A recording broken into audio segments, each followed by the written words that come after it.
Well-known author, investment banker, consumer advocate, analyst, trader. Chris Markowski is the watchdog on Wall Street. You want answers? Exposing the lies and myths that the big brokerage firms, the mainstream press, and the government are pushing to keep Americans away from financial freedom. You can't handle the truth. Bringing America the truth about what really happens in the financial world. Ladies and gentlemen, we're not here to indulge in fantasy, but in political and economic reality. This is the Watchdog on Wall Street. All right. Like clockwork. Every day on the podcast, once a week on our nationally syndicated radio show, I just let it rip. I do. I let it rip. I put my work in. I don't have an agenda here. You're listening to a program where, guess what? There's nothing else like it, not even close, anywhere on air. You do not come to this program, you don't listen to my podcast, you don't listen to this radio show for confirmation bias. At some point in time over the course of the year, if I'm not aggravating you, or if you're not disagreeing with me, well, then I'm not doing my job. I'm not. And that's the great thing about this country. The thing that we need to get back to is the need to be able to debate issues. Issues. We have problems. We have things that we have to deal with as a society. Because someone has a different idea than you do does not make them a bad person. We have to stop with this nonsensical cult of personality. We have to stop going after people because they disagree with you like they are the devil. You have to stop saying, well, they did it to me first. No. Walk away. We'll delve into that a little bit. But I want to talk some hard numbers. People have been listening to this program for a long time as we are about solving problems.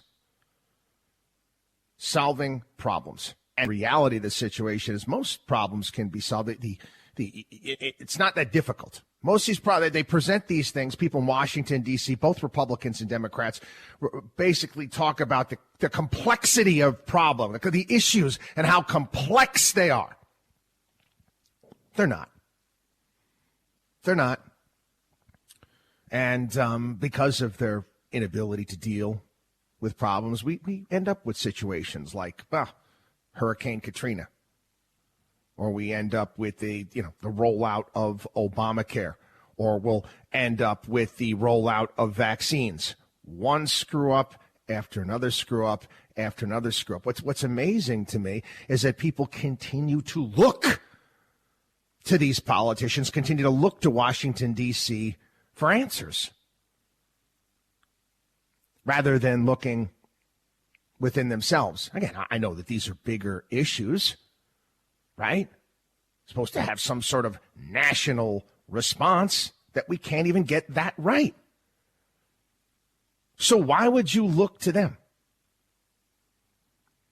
Well, one of the things, and I went back and I took a look at columns that I've written, shows that we've done in the past, and one of the underlying things that I've talked about when it comes to this country, and one of the things I think is at the heart of why we've been so successful as a society, is the ability for our children to do better than we did. That, my friends, has gone away in many respects. You can go back. Let's go back to Bernie Sanders versus Donald Trump. And I talked about it here on the program. You took a look at the things that they were complaining about the things that they wanted to fix, the issues that they put forward, they weren't that far apart. They really weren't. They weren't that far apart. They were far apart in how you go about dealing with these issues, but they weren't that far apart. Here's some hard numbers. Over the past 50 years, median real wages have barely budged. And the reality is, most of the growth has happened at the top. The top 10%, top 10% in the country did okay. The top 1% did very, very well. And the top 0.1% blasted way ahead of everyone else. Now, everyone except the very top fell behind the group ahead of them. But the group below the top 10% fell further and faster. It's made it harder for what? Harder to do things that were done in the past, makes it more difficult to go out and buy a home, makes it more difficult to raise a family, makes it more difficult to do just about everything. The cost of being in the middle class keeps going up. I know, we're told all the time, there's no inflation out there. No, nothing to see here. Television prices keep coming down. And we've laughed at this over the years. We've made these facts that, quite frankly, are inconvenient. Inconvenient to the powers that be, inconvenient to the people in Washington, D.C.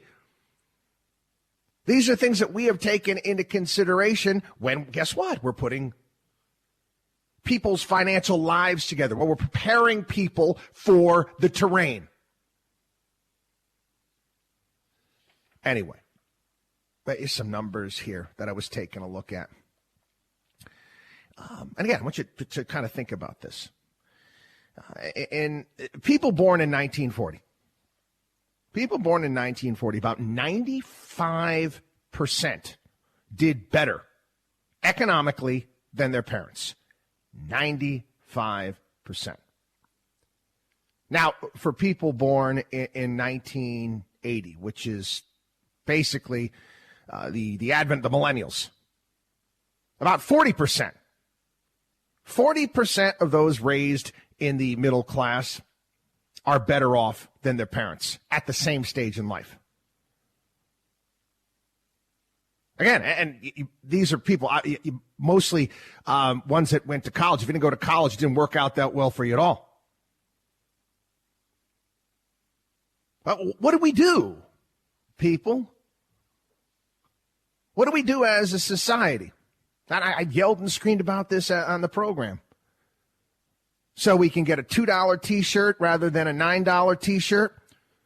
We're going to export. Not only are we going to, we'll export our corn and agricultural products to the rest of the world. You know, we also exported good jobs. And it's the reality. It's the truth. No one's been able to deal with it. Hey, Donald Trump tried during his presidency. Quite frankly, I don't think it worked. I don't. You can yell and scream, you can argue something that's debatable in regards to tariffs. Didn't work. Take a look at the raw numbers of the businesses that came back to the United States based upon it. We're going to have to, we've got challenges ahead of us that we have to deal with. And we can. We can. Now, I am going to be honest with you here on the program. I see all the stuff that's out there. He's not my president. Again, people did it to Trump. You've got people doing it to Biden. He's an illegitimate president. Okay. People say the same thing about Barack Obama, birth certificate.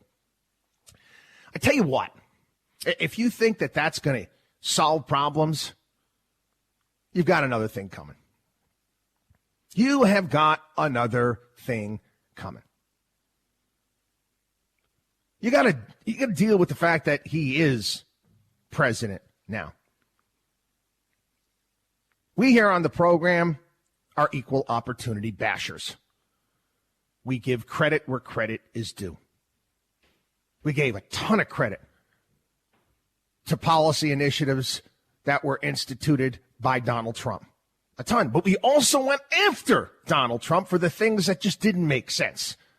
We gave an honest assessment of his tax and reconciliation plan. We gave it a C+ to B- grade.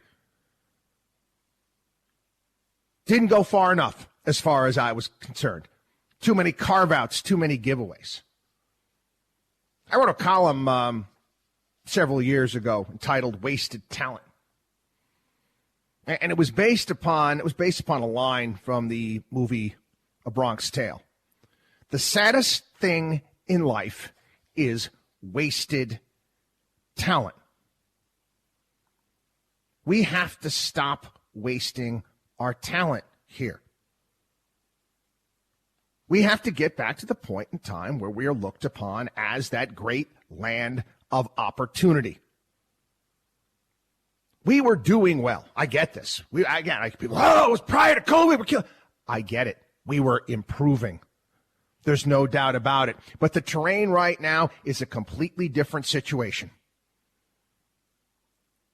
Dealt with COVID, dealt with shutdowns. We've got small businesses that are shut down, that are depressed to all hell. We have to get that back up and running.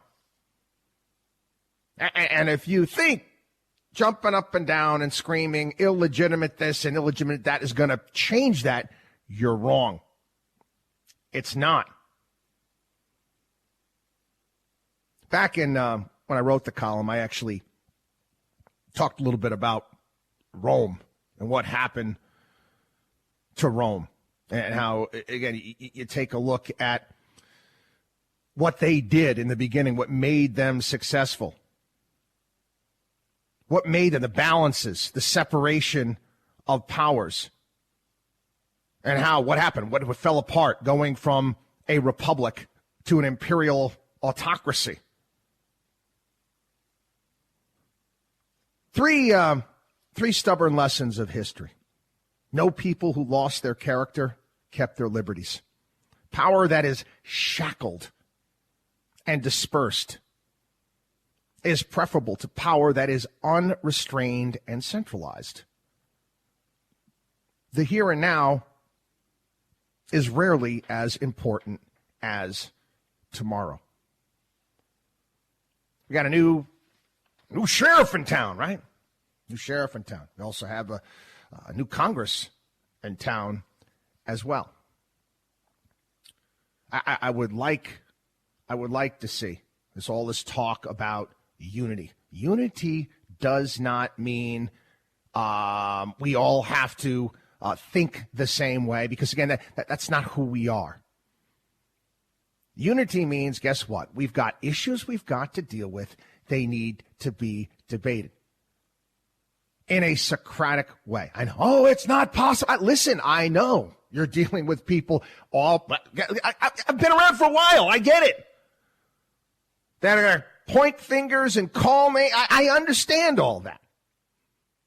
I am curious to see, and we're going to find out whether or not these people that we put into power, in particular, again, I'm a conservative guy, I'm a libertarian guy, whether or not they are going to be able to hold the line. We've got a lot. We're going to be dealing with issues today on the program. We're going to be dealing with what Biden has put forward already, how this goes about affecting our country, how this is going to affect your portfolio moving forward. I say it all the time. It is what it is. We here on the program deal with the terrain, the world as it is. We work to make it the way we want it to be. Those are two entirely different things. Have to take a quick break. You're listening to the Watchdog on Wall Street show. WatchdogOnWallStreet.com is our website. I invite each and every one of you to become a part of our family, Watchdog on Wall Street family. Listen, we have been getting, and it's good, okay? People are getting the help that they need. We are burning the midnight oil at Markowski Investments, helping people out all over the country. Get in contact with us. Sign up for our personal CFO program. It's right there at our site. Access to us, our lawyers, our accountants, everything. WatchdogOnWallStreet.com is the place you need to get to. We also have a 24-hour-a-day help hotline. That's 800-471-5984.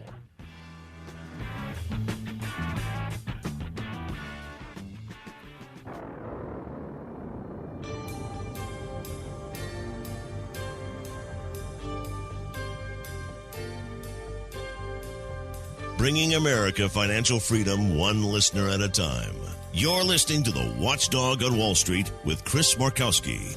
Under the ruins of a walled city, crumbling towers and beams of yellow light.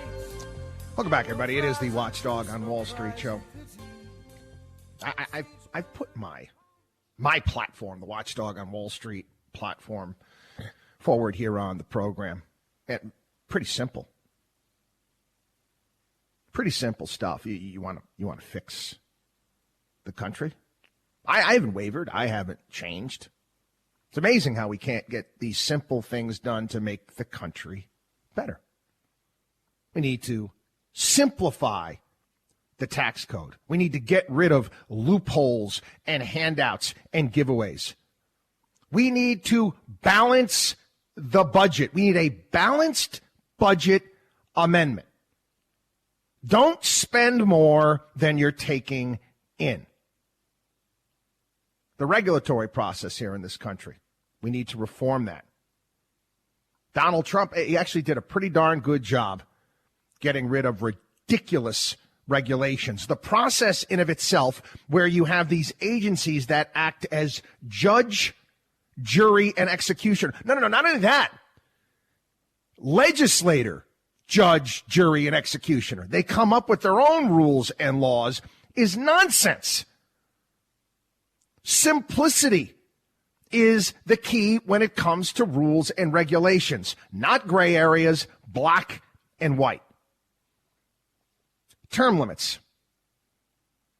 Not just term limits for the House, the Senate, the President. I'm talking termed out of Washington. You're only allowed a certain amount of years. You don't end up with 40-some-odd years in Washington, D.C. like Joe Biden. No, you've got to go home and get yourself a real job. We need to break up monopolies. Again, this was something, and I'm was part of the 2016 Republican platform. Donald Trump said he was going to look to bring back Glass-Steagall, to break up the big banks, to go after these monopolies, and we didn't do it. And they continue to get bigger and more powerful. We need to establish a non-interventionist foreign policy doctrine. Donald Trump was the first president not to engage in a new war since when? I don't know. Decades and decades. We need to get out of all these places. This is not what our founders wanted. This is not who we are, not who we're supposed to be. Setting an example. Setting an example is the way to go. Yeah, we waged a war against the Soviet Union, a cold war. We watched those countries in Eastern Europe fall. Why? Because they wanted to be more like us. That's what started it. Immigration reform. And we'll talk about some of the things that Joe Biden is putting forward. To me, the most important thing is assimilation. We are doing a god-awful, we are doing a horrendous job of assimilating people to our society. This is part of the balkanization of America, and it's not good. We need to get rid of subsidies for anything, any industry. I don't care if it's the electric car industry. I don't care if it's oil. I don't care if it's home building. And there's different ways of subsidizing certain industries. For example, Biden's got this moronic idea. They're going to give a $15,000 tax credit to new home buyers. Oh, that's great. So now the home builders can charge an additional $15,000. That's all it is. That's what a subsidy is. Why do you think college is so expensive? Why do you think health care is so expensive? We need entitlement reform. That's just basic algebra. We need welfare reform. Handouts and giveaways it's a new drug here in this country. And reiterate, get ourselves out of healthcare, housing, college education, and the like. Got to take a break. WatchDogOnWallStreet.com. WatchDogOnWallStreet.com. Don't go anywhere. Be back. Chris Markowski is the watchdog on Wall Street.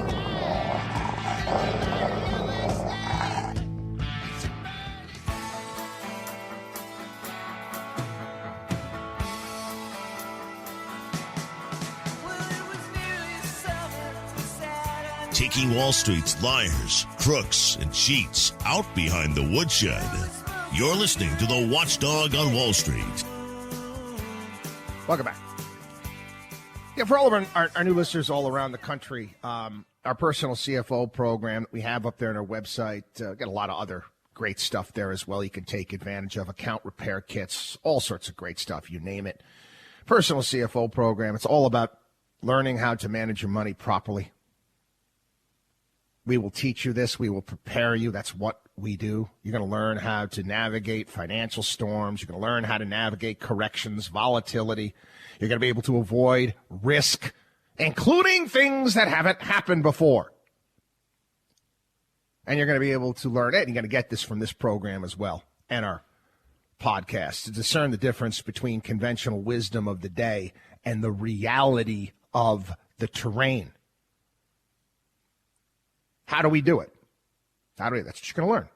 Where we go about, into, again, because of the terrain, difficult to find great safe yields out there, where we go about doing it, how we do it, and how we've positioned our clients over the years for success. And this is, again, for decades now, some of history's most turbulent markets. We've handled it all. So, again, I invite you, take advantage. Doesn't cost you a dime. Just get to our website, sign up for our personal CFO program at watchdogonwallstreet.com or give us a call at 800-471-5984. All right. I have to mention this, and I knew this was going to happen. Again, is another see I told you so moment here on the program. The run-up to the November election, talks of stimulus. And stimulus package gets passed, and it's $600 check. Oh, but that's not good enough. And politicians, I see you, your $600. It needs to be $2,000. And Republicans didn't want to go there. Donald Trump made a huge mistake going on his Twitter account. I honestly believe if Donald Trump didn't have Twitter, he'd probably still be president today. Goes out there, without talking to Republicans, thinking that he had the votes, people go along with it. Yes, get it passed now, $2,000 check. Well, what did Democrats do? They went door to door. They went door to door in Georgia. You think I'm making this up? They went door to door in Georgia, promising people, you get out to vote, you will get a $2,000 check. I promise you. Dan, we told you this was going to happen. Sure enough, guess what? Georgia voters right now are upset. Georgia voters are very upset because they're only going to get $1,400, not $2,000. I'm reading stories here about people who were knocking on the doors and they made me a liar. They told me I was going to go around and tell them they're getting $2,000. They're only getting $1,400. Can you believe this? This is America today. This is what we've gotten to. But what we're buying, people went door to door basically buying votes. This is a sad state of affairs, people. We did this to ourselves. Why? Because we decided that, hey, whenever we have an issue here in this country or a problem, we're just going to start cutting checks. What is this, round 5? I can go back. Bush check, number 1, his first tax cut deal that he put forward. Then we had Bush check number 2. This is the financial crisis. Pelosi and the gang wanted that. I called it, what did I call it? The Vote Buying Incumbent Protection Act of 2008. Then we got COVID check number 1. Then we just had COVID check number 2. And guess what? They're pushing for COVID check number 3. Do you really believe that this is going to help the economy? I mean, really help the economy. Do you really believe that another $1,400, another $2,000 is going to get the country back on its feet? Do you think that $2,000 is going to help bring back jobs, open up businesses? Do you? And again, we have a new Treasury Secretary coming in. We got Janet Yellen. Janet Yellen, let me tell you how infantile she was this past week. But again, you get Republicans afraid to ask tough questions. Go big, she says. We need to act big. Interest rates are really low. Act big. What does that mean? What exactly does that mean? Go big. Should we start digging holes and filling them in? Go big.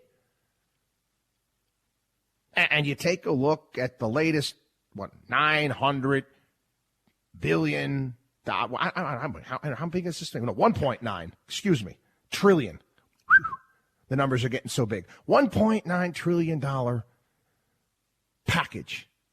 Nothing.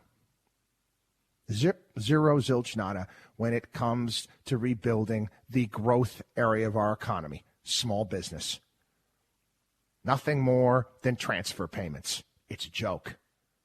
It's a joke. And you know what? If Republicans were smart, they would fight it. Then those people in Georgia, they didn't get their checks. We were lied to. Oh, gee whiz. Fight it. Talk more about this when we get back. Went long. Watchdog on WallStreet.com. Watchdog on WallStreet.com. Don't go anywhere. Got a lot we got to go over on the program today. We shall return.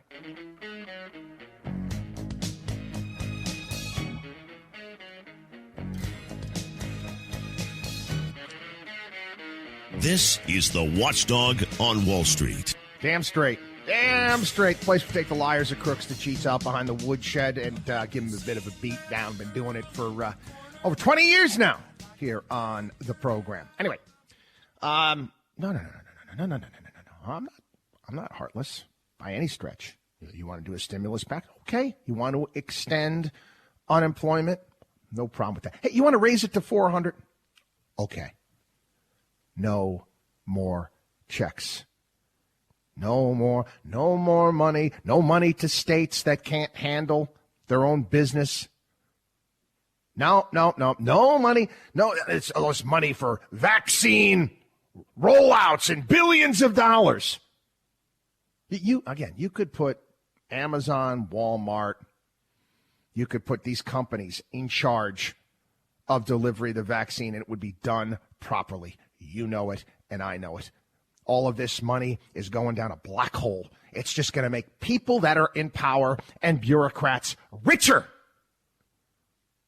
That's all it's going to do. What is it now? 7, 8 of the wealthiest zip codes in the country surround Washington, D.C. How and why do you think that is? Huh? Well, again, that's where the money is. The whole thing about, was it Willie Sutton, why you rob banks, that's where the money is? No. This is why you go to Washington. That's where the money is. They don't speak in millions. They speak in billions and trillions. And everybody wets their beak. So push back. The other thing I want to discuss, and again, lots of emails talking about executive orders, and I'm not going to go through them all here on the program today. We're going to go through some of them. Let's talk about immigration and Biden's plan for pathway to citizenship for millions and millions and millions of illegals. And it's got this 8-year plan. Come here, you get 5 years, you get a green card, then another 3 after that, and become a citizen here in the United States. Well, guess what, people? Again, I deal in reality. We're not stopping. We're not stopping immigration with a wall. You're not. And obviously, we stopped funding for building the wall and the diverting money to build the wall. If you honestly think that was going to stop people from coming here, you're crazy. We've been fighting a war on drugs for how long? How's that worked out? One of the things you got to understand, if there is a demand for something, it's going to be met. Just that simple. If there's a demand for something, it's going to be met. If there's a demand for cocaine here in the United States, someone's going to fill that demand, legal or not. There's a demand for workers here in the United States. Guess what? People are going to come. Wall, not going to do a damn thing. E-Verify, on the other hand, that's a different story.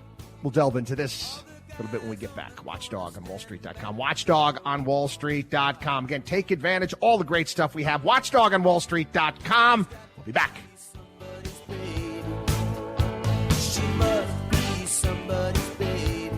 You're listening to the Watchdog on Wall Street.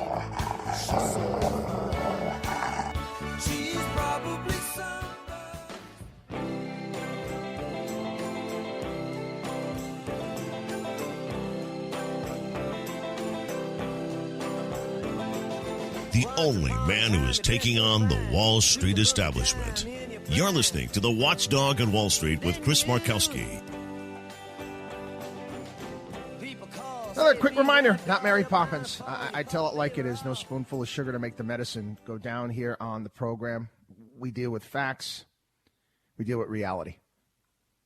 I was pretty consistent here on the program. I thought Donald Trump's ideas when it came to immigration were dumb. Build a big, beautiful wall. We're going to have Mexico pay for it. Sure. Actually, do you honestly think it's working at all? Huh? At all? Have you ever seen the tunnels that they build underneath these things? No shot. The things that Donald Trump did do to help, which helped raise wages, especially on the lower end of the spectrum, or what? He dealt with the H-1B visas and H-2B visas. Many seasonal businesses around the country had to hire more Americans. They started hiring senior citizens and had to be more accommodating when it came to hours based upon that. And it brought wages up. It's just that simple. But I'm sorry. Guess what? You're not gonna get Americans to go out there and work the fields. It's just not going to happen.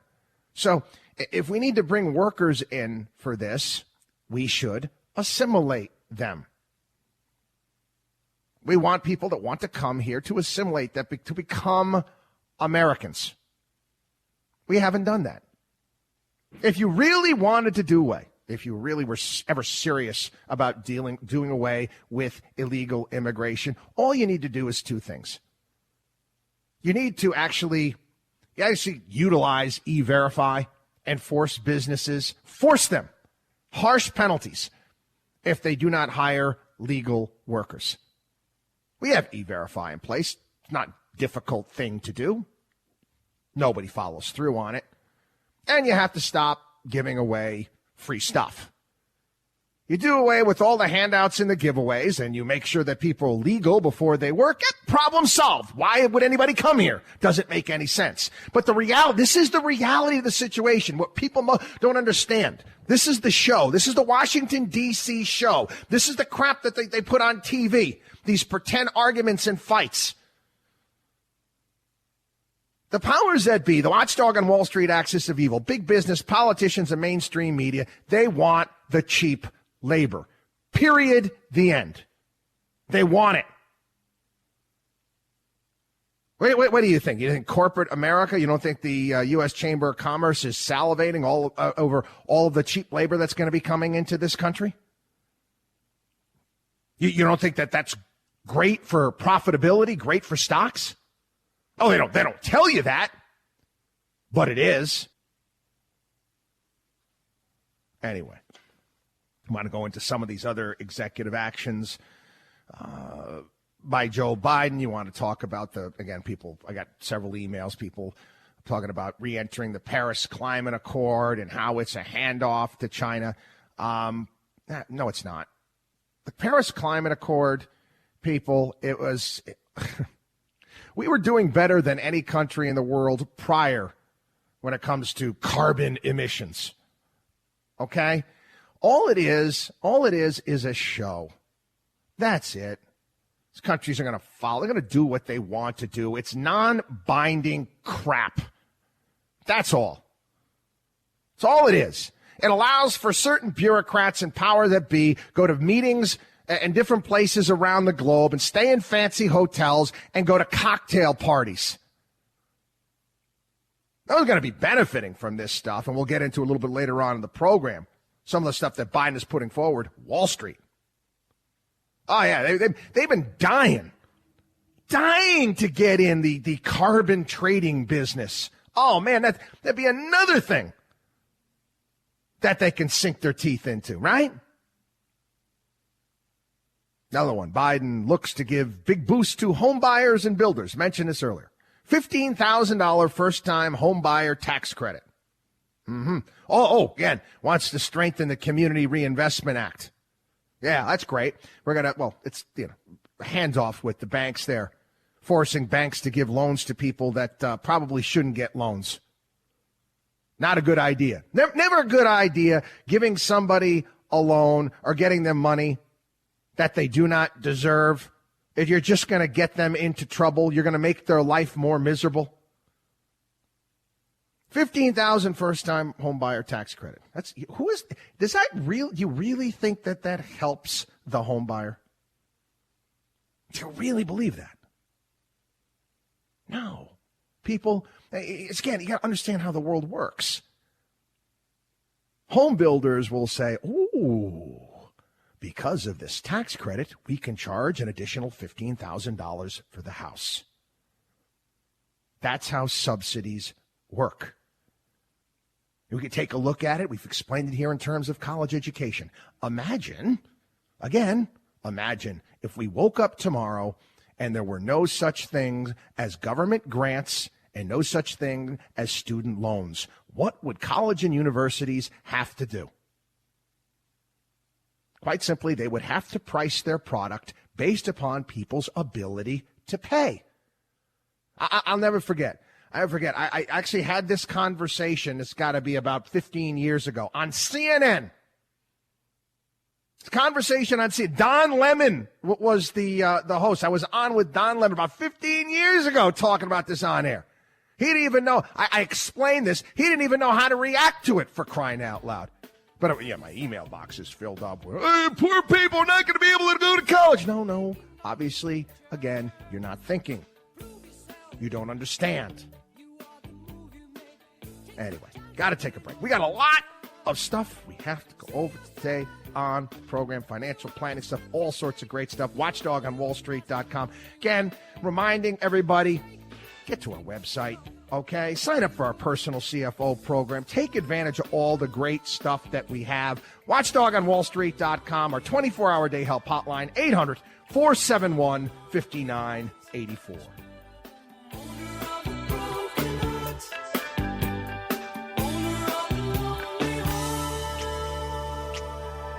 Chris Markowski is the watchdog on Wall Street.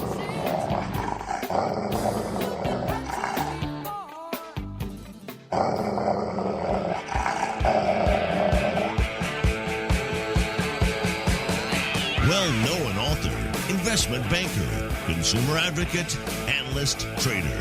Chris Markowski is the watchdog on Wall Street. You want answers? Exposing the lies and myths that the big brokerage firms, the mainstream press, and the government are pushing to keep Americans away from financial freedom. You can't handle the truth. Bringing America the truth about what really happens in the financial world. Ladies and gentlemen, we're not here to indulge in fantasy, but in political and economic reality. This is the Watchdog on Wall Street. Yeah, one of the funny things here is I go over certain things about life here in America.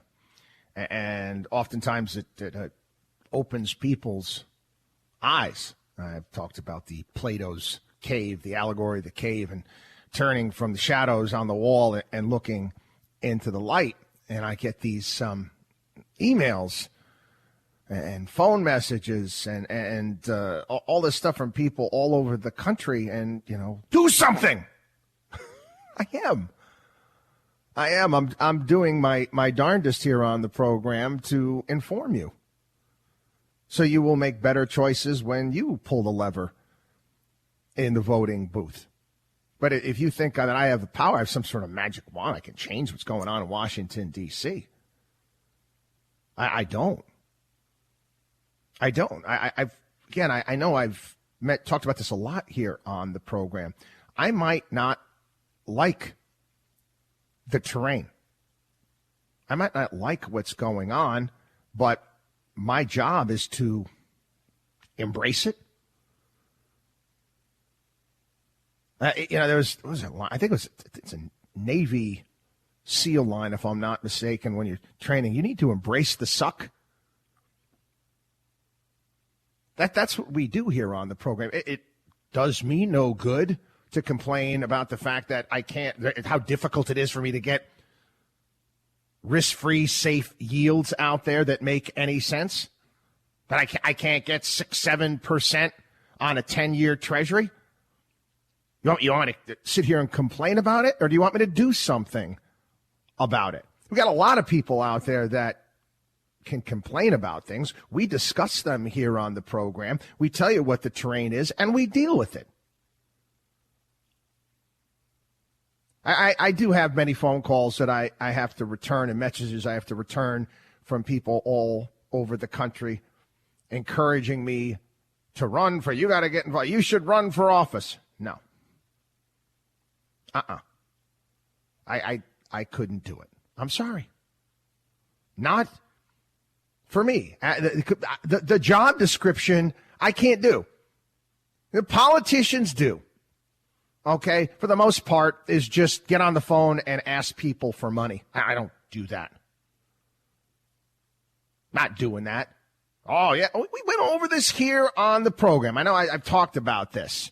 The amount of money based upon what committee you are and how much you have to raise for the party that, I'm not raising crap for the party. How's that sound? I will do my job. Then I'm going to do my other job. Guess what? I can multitask. Again, I couldn't do it. I couldn't do it. We've gotten to a point in time.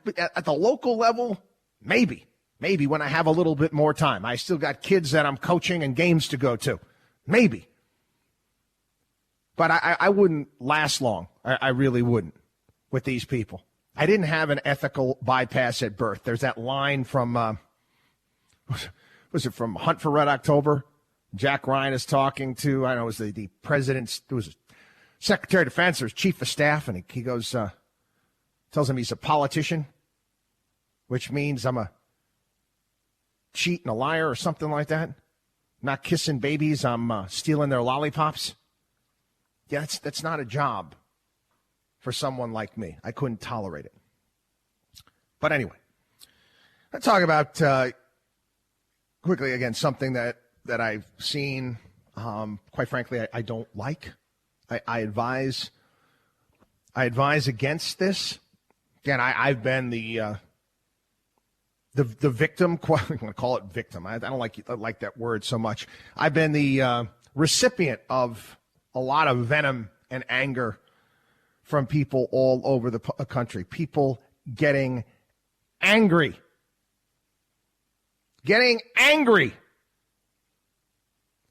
And getting overly emotional about what's taken place. Doesn't lead to making very good decisions, does it? Does it? It doesn't lead to that. You need to be smarter than that. And again, how do I deal with mistakes? How do I deal with losses? And I love to play sports, and I hate to lose more than I hate to lose. I hate it. I don't care what it may be. I don't care if it's a non-competitive pickup game somewhere that I'm involved with. I want to win. Same thing with the kids that I coach. I want to win.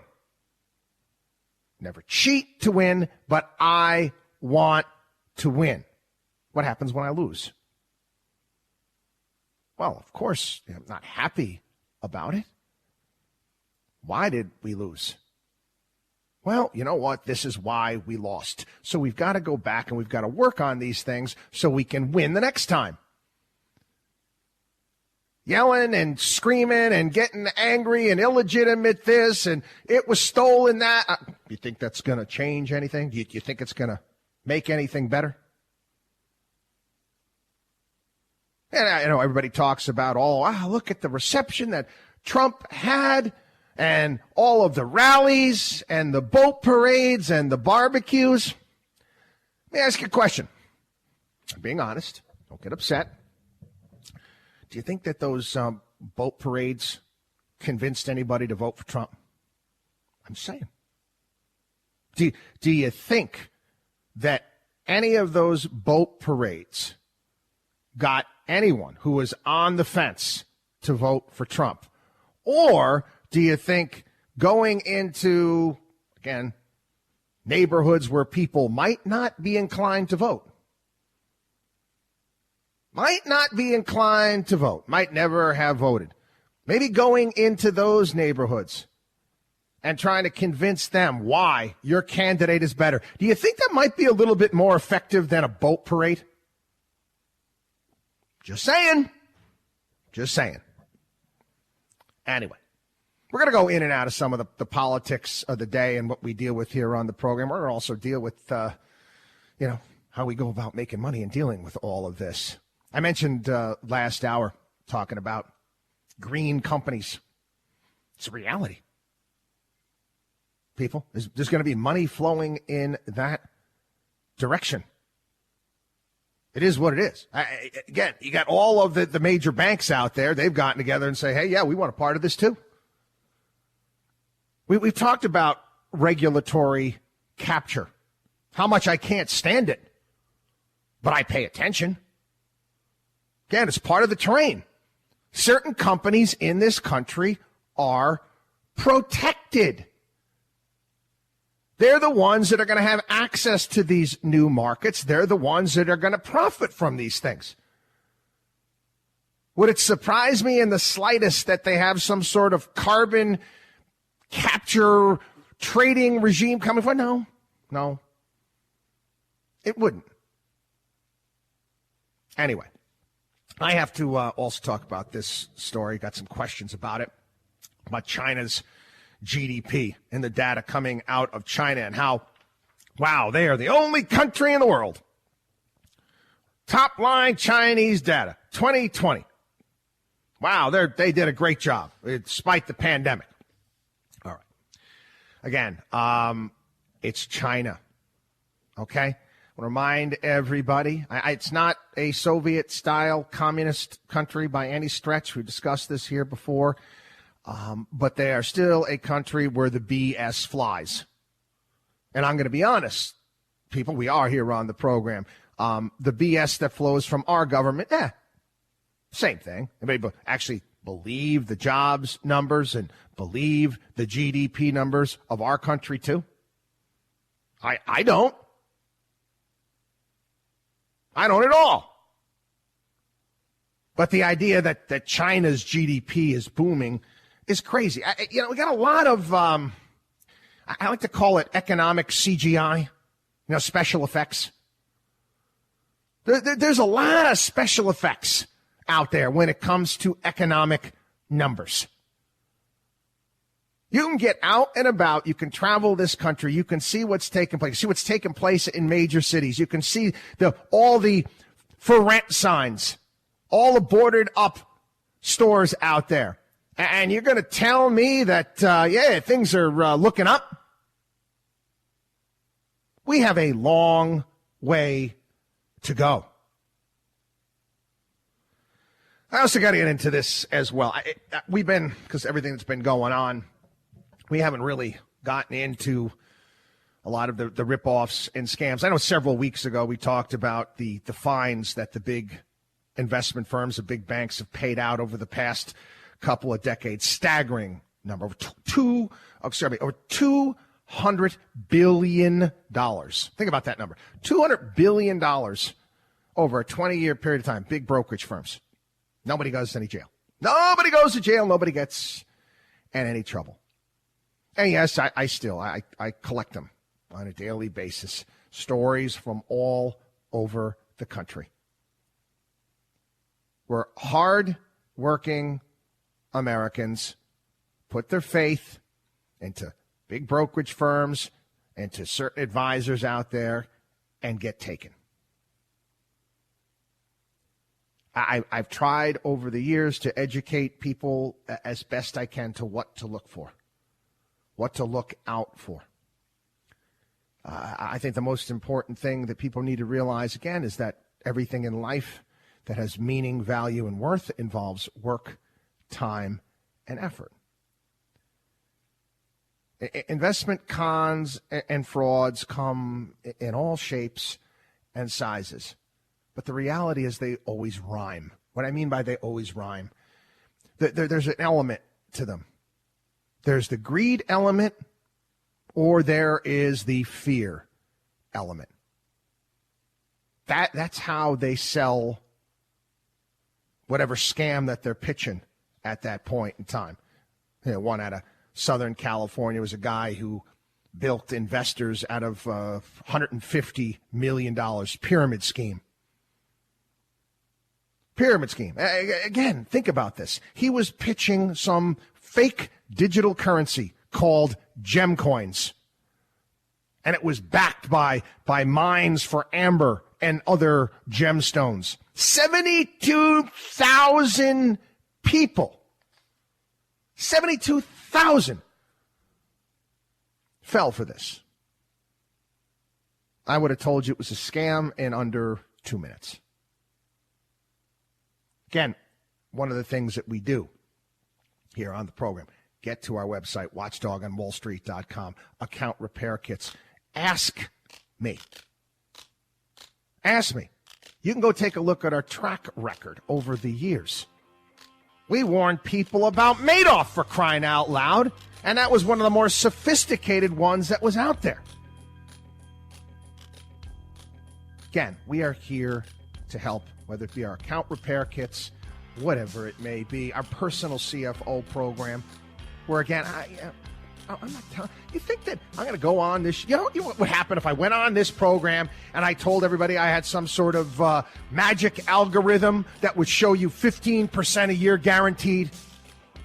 My phone would be ringing off the hook. But guess what? I can't do that. I can't do that. And guess what? Nobody else can either. We prepare you for the terrain.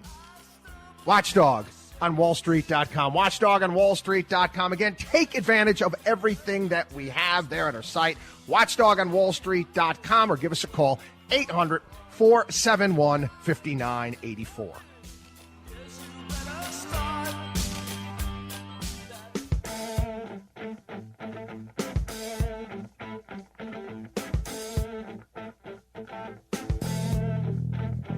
You should believe in math, not magic. You're listening to The Watchdog on Wall Street with Chris Markowski.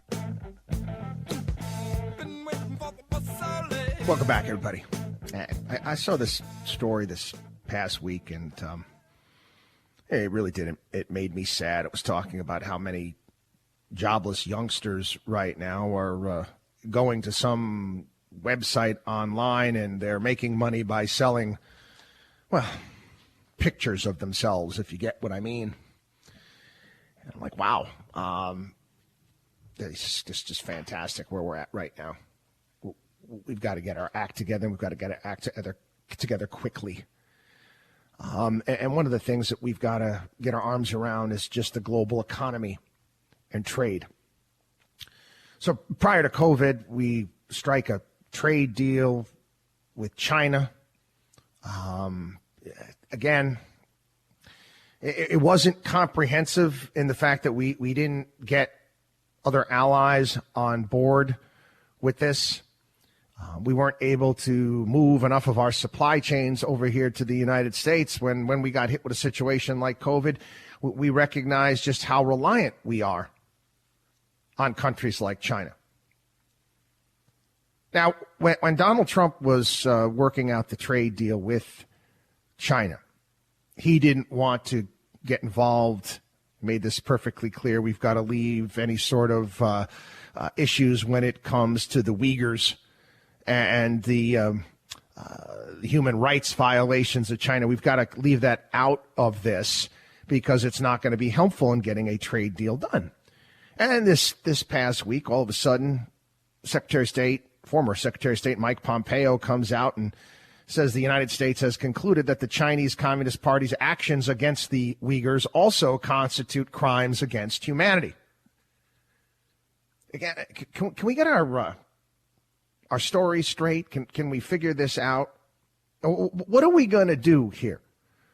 Are we going to go around the globe and are we going to be the fighters and champions for human rights? If we're going to do that, we have to do that everywhere. We can't pick and choose and decide when it suits us best. Or do we take a couple steps back and we say, you know what?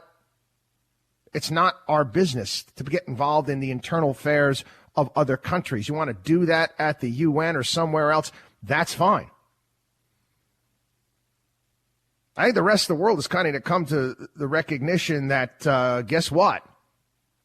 China is just that powerful. The European Union refused to require China to stop using slave labor before signing a trade deal with them.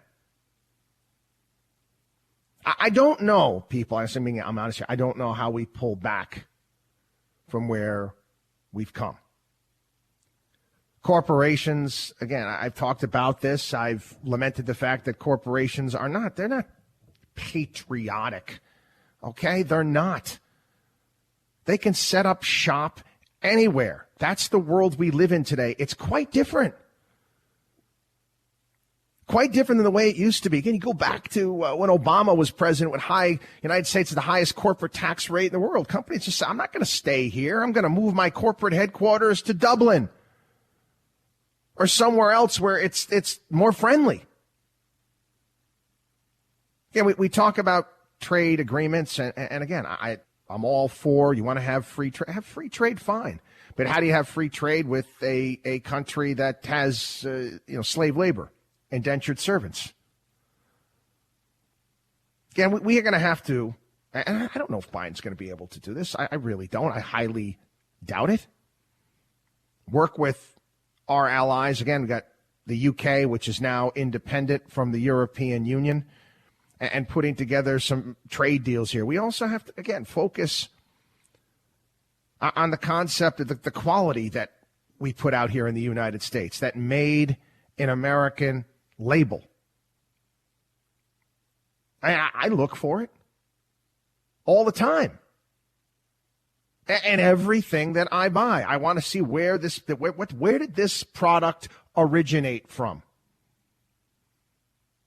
Yeah, I was reading it was an amazing story, and I highly recommend it. I talked about it for a long time on the podcast. I can't, I spend as much time as I did it today. It was by David Goldman, who's got a book that's coming out entitled "You Will Be Assimilated: China's Plan to Sinoform the World."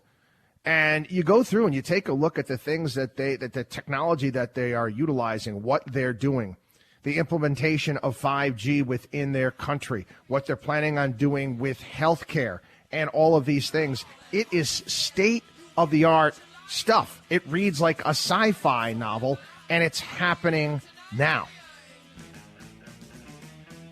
I suggest we get off our butts and stop fighting one another and start dealing with the fact that we're going to get our butts kicked as far as competition is concerned.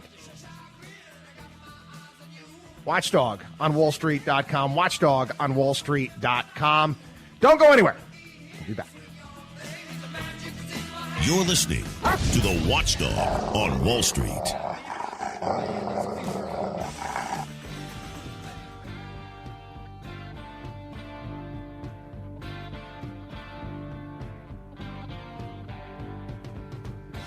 Bringing America financial freedom one listener at a time. You're listening to the Watchdog on Wall Street with Chris Markowski.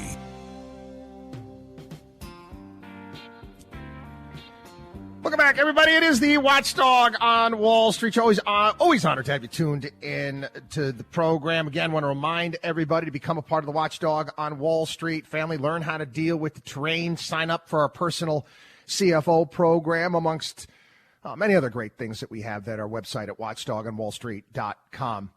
I want to now get into, well, again, I think a problem that we face here as a country. And I talk, well, many problems in the sense that once you start heading down a path, it's very, very difficult to turn it around. I go back to Obamacare, for example. I said, once it got passed, I knew that there was no turning back, and we saw that happen, right? We had the presidency, we had the House, we had the Senate, and they couldn't repeal Obamacare. Couldn't do it. Too many people, too many loud voices out there that benefit from Obamacare. Let's be honest. There are many people here in this country that benefit from Obamacare. I'm not one of them. I'm sure you're not either. I'm sure most of you out there are not. Obamacare, for all intents and purposes, was nothing more than another wealth transfer scheme. The high cost of my health care, well, guess what? I'm paying for other people. That is the reality. And I said, once you get started with this stuff, very, very, very difficult to pull away from it. We talked here on the program about the universal basic income. Universal basic income. Andrew Yang is now running for mayor of New York, and he wants to have some sort of universal basic income for New York City. How? I don't know. I don't know where the money's going to come from. Maybe he can start his own digital currency too, Yang Bucks. Yang Bucks. And then they could, put those out to people. I don't know where the hell the money's going to come from. I have no idea. But we in some ways, we kind of started it with these checks. Are we going to have the third round of checks in a year going out to Americans? People are going to get used to this. They're going to get used to it. And it's difficult to get away from. Again, I don't want to sound crude here, but there's a reason why there's, signs up in Florida that says don't feed the alligators. Don't feed the alligators. I think I told the story before. Maybe. I don't know. It's, maybe 2005, building a house down in Florida. I'm in the backyard. A friend of mine was going over the construction, what was done, and there's a pond in the backyard. And there was a series of houses being built at the same time around this big pond. And all of a sudden, we're sitting there talking in the back, and I see this massive, had to be, 10-foot gator. And all of a sudden, it's at the top of the water. It starts swimming, and quite briskly, I might add, towards us. Alligators don't normally do that. That's not the type of behavior that they normally exhibit. And obviously, that alligator was fed. Somebody fed it, human being, through the alligator food. So the alligator voices, guess what? Ding, ding. Time for me to get food. You comparing human beings to alligators? Yeah, I guess so. You start handing out stuff. People get addicted to it. Got another column that I wrote years ago. I said America's biggest drug problem is people's addiction to handouts and giveaways, welfare. And the need to reform that. People are going to start getting upset if the checks don't keep coming. I told you, we mentioned this earlier on in the program today.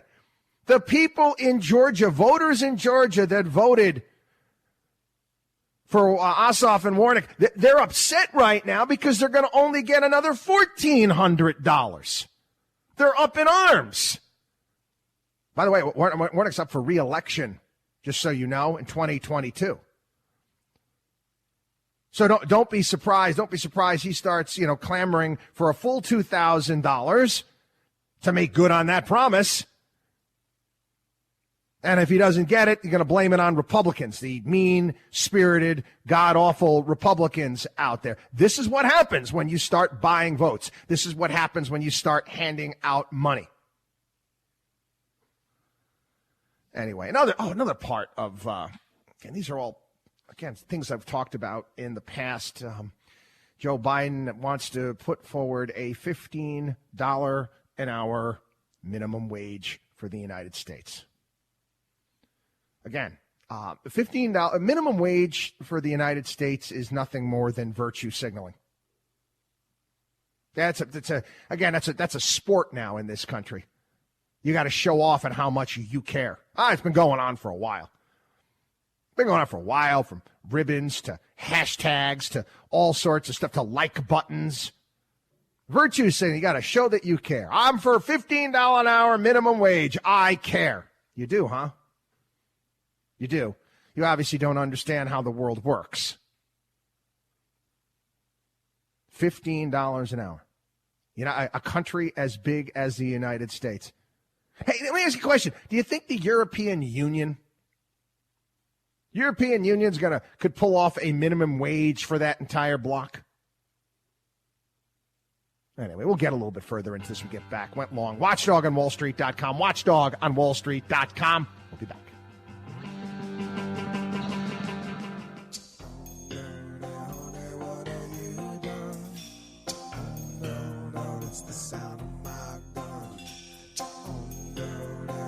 Taking Wall Street's liars, crooks, and cheats out behind the woodshed. You're listening to the Watchdog on Wall Street.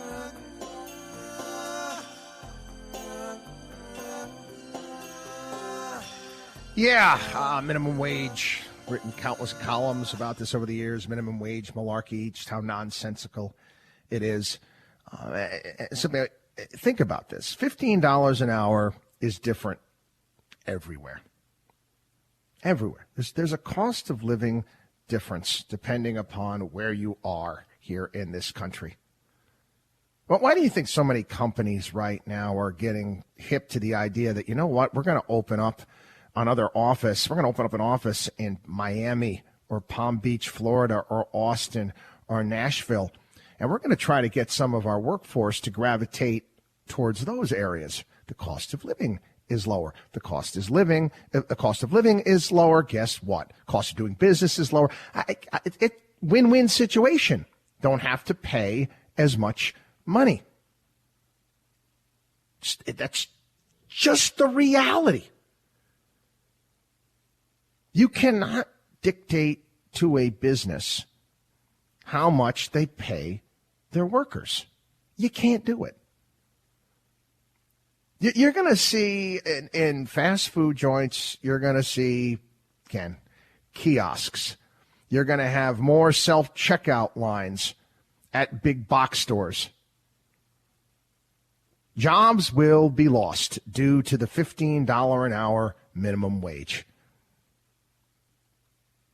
It's the reality. Anyway, it's you think about this, and you got a situation where we're trying to get people back to work. You want to get small businesses up and running again, and you want to burden them with this.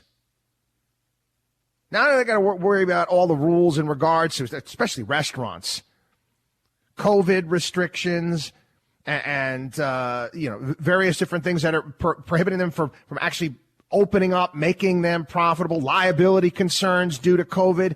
And now you want to saddle them with a $15 an hour minimum wage. And yes, this includes restaurants, tipped workers.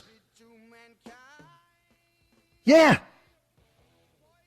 Yeah, that's going to work out just great. Again, another nail in the coffin.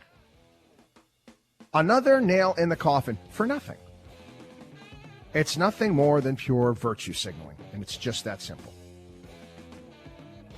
Got to take a break. WatchDogOnWallStreet.com. WatchDogOnWallStreet.com.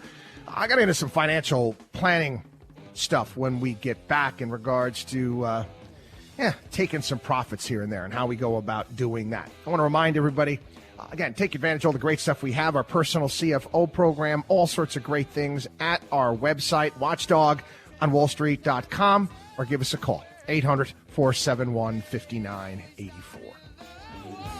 Chris Markowski is the watchdog on Wall Street.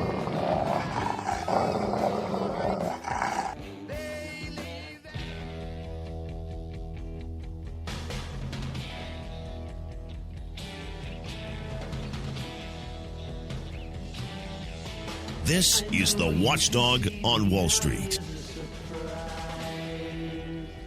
Yeah, I know a lot of the chattering classes on the various different networks right now talking about the stock market and why is it so high, and taking a look at valuations. And again, I've gone through this. We talked about it earlier on the program briefly. Economic CGI. I throw my hands up in the air at a lot of what I see. What I mean by throw my hands up in the air, a lot of it doesn't make much sense to me. Many things didn't make much sense to me. When I'm watching the real estate values race through the roof back in 2005, 2006, 2007, and then things start falling apart into 2008. Didn't make any sense to me at all. But again, it was a warning to be careful, to understand, again, what you're dealing with at this point in time. Again, part of being a good advisor to our clients is, again, understanding that you're not going to get your arms around everything, but you have to manage the risk. The biggest mistake, honestly, the biggest mistake that investors make, one of the biggest mistakes investors make, and this is professional money managers as well, is trying to predict the market. Yeah. Isn't that what you do? No, it's not what I do. Not what we do at Markowski Investments by any stretch. We don't try to predict the market. A flash in my head when I first started in this industry, and my first office actually wasn't down on Wall Street. It was in Rockefeller Center. And these young stockbrokers with, the idea that they actually knew what they're doing because they just passed a couple tests. And a lot of them had, family, money, and whatnot. And they're trading stocks, trying to guess what the market was going to do. And they just lost. They just lost again and again and again. But hey, they're schlock brokers. Rather than trying to guess what the next major move is going to be in either direction, what we do and what you need to do is you need to build a portfolio that can withstand extreme situations. Yeah.